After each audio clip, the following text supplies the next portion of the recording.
வணக்கம். இறைவணக்கத்தை கூறி இந்த வீடியோ தொடங்குவோம். வக்ரதுண்ட மகாகாய சூரியகோடி சமப்பிரபக அவிக்னம் குருமே தேவ சர்வகாரியேஷு சர்வதா. தென்னாட்டுடைய சிவனே போற்றி, என் நாட்டவர்க்கும் இறைவா போற்றி. அன்பர்களே, நண்பர்களே, இந்த மற்றொரு புதிய வீடியோவில் உங்கள் அத்துணை பேரையும் சந்திப்பதில் மிக்க மகிழ்ச்சி கொள்கிறேன். இன்று நம்ம பார்க்கவிருப்பது சனி வக்ர பயிற்சி பலன்கள் 2024 அந்த வரிசையில கன்னி ராசி வரைக்கும் நம்ம பார்த்துருக்கோம். இன்னைக்கு நம்ம பார்க்க போறது துலாம் ராசி. காலபுருஷனுடைய 7ஆம் வீடு, சனி பகவான் உச்சம் பெறக்கூடிய, சுக்கிர பகவான் மூலத்திரிகோணஸ்தானம் அடையக்கூடிய, சூரியன் நீச்சம் அடையக்கூடிய ஒரு சிறப்பான வீடு துலாம் வீடு. இந்த துலாம் ராசி அன்பர்களுக்கு பொதுவாக பார்த்தீங்கன்னா அந்த வீடியோவில் எப்படி பேச போறோம்னா, இன்னைக்கு துலாம் ராசி அன்பர்களுக்கு என்ன நடக்குது? சனி வக்ர பயிற்சியானது ஜூன் 12 முதல் நவம்பர் 4ஆம் தேதி வரை கும்ப ராசியிலேயே நடைபெறுகிறது.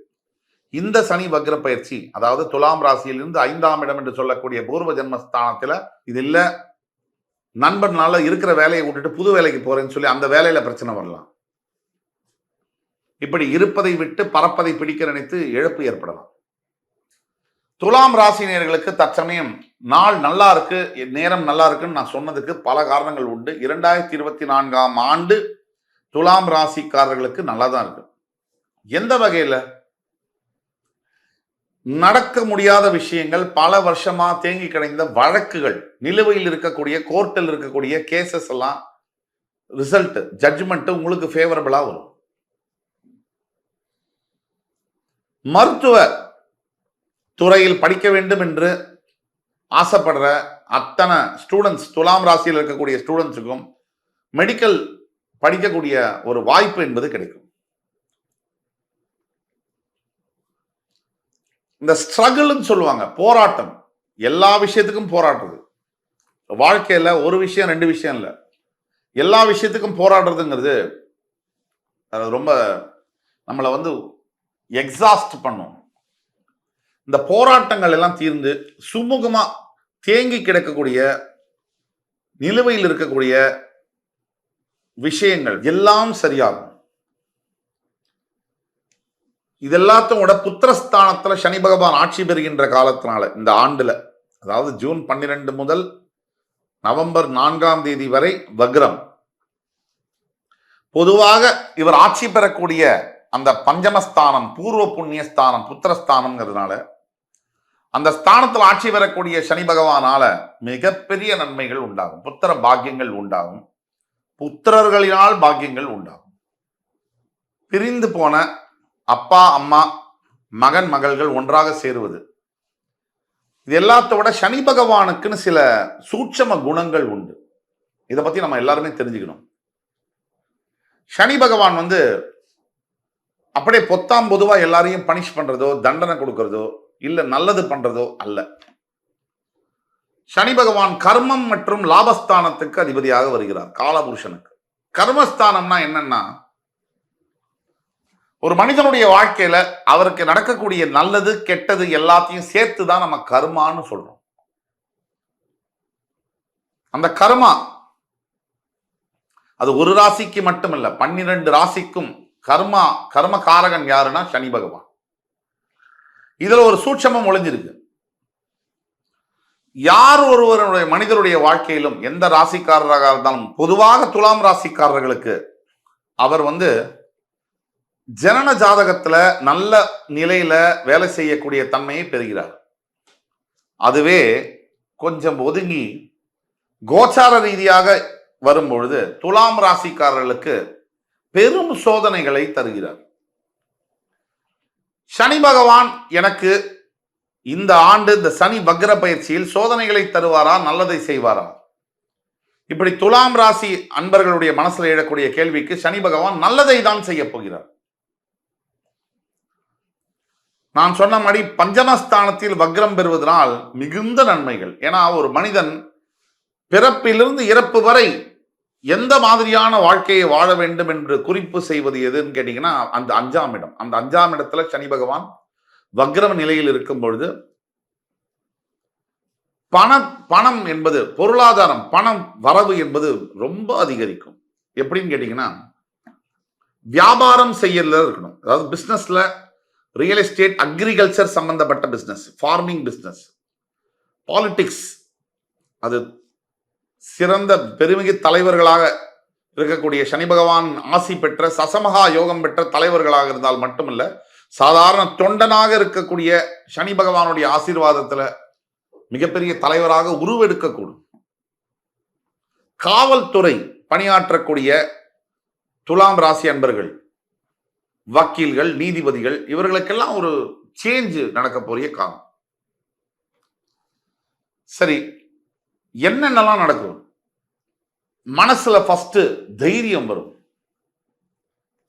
பயங்கள்லாம் விட்டு தெளிவான சிந்தனைகளுக்கு உங்களுக்கு வரும். இது எல்லாத்துக்கும் அப்புறமா சனி பகவான் தரக்கூடிய முக்கியமான யோகத்துல நீங்க ஒரு விஷயத்தை எடுத்து செய்யணும்னு நினைச்சா உங்களுக்கான மக்கள் செல்வாக்கு சேரும்.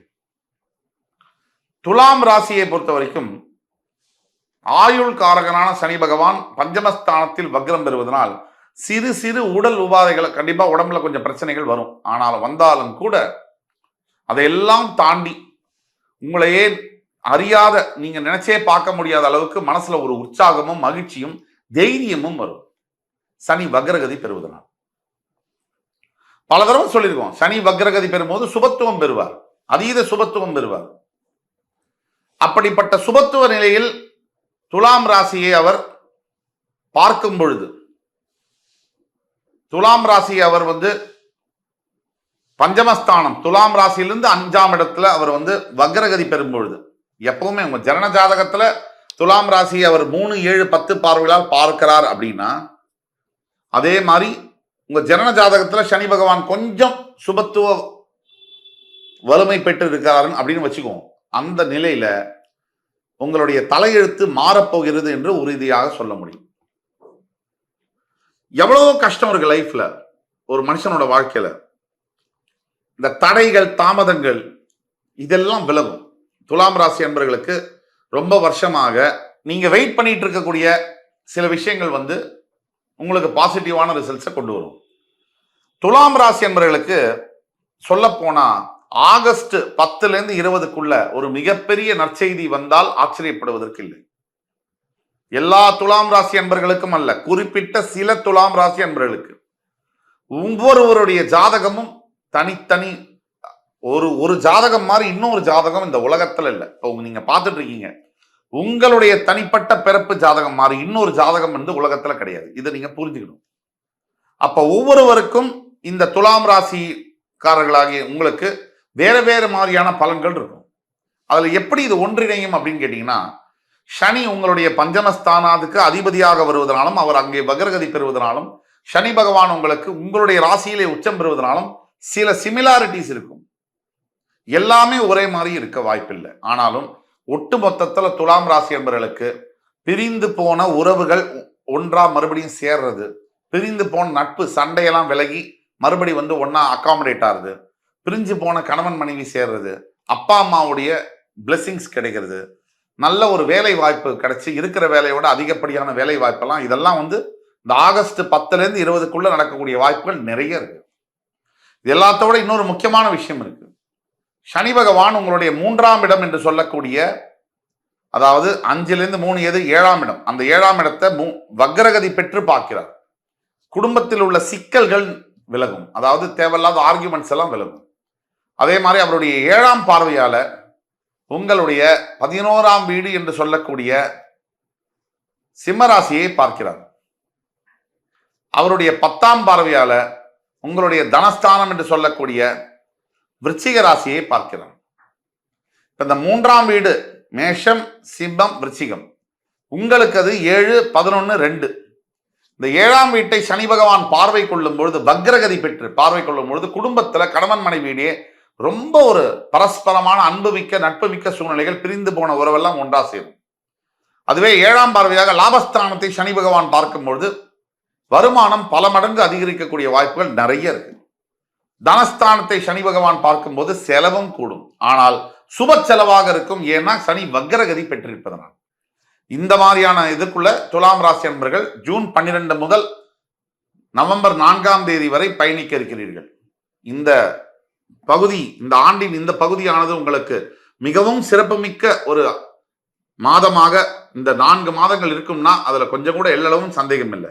மேலும் அது உங்களுக்கு நல்லா இருக்கணும் அப்படின்னு சொன்னீங்கன்னா, பரிகாரமாக நீங்க செய்ய வேண்டியது தர்பாரண்யேஸ்வரர், காரைக்காலில் இருக்கக்கூடிய, திருநள்ளாறில் இருக்கக்கூடிய தர்பாரண்யேஸ்வரரை தரிசனம் செய்து கோவிலை விட்டு வெளில வரும்போது உங்களால் முடிஞ்ச அன்னதானமோ வஸ்திர தானமோ நீங்க கொடுத்தீங்கன்னு சொன்னா உங்களுடைய வாழ்க்கை மிகப்பெரிய அளவுல சேஞ்சஸை நோக்கி பயணிக்கும்.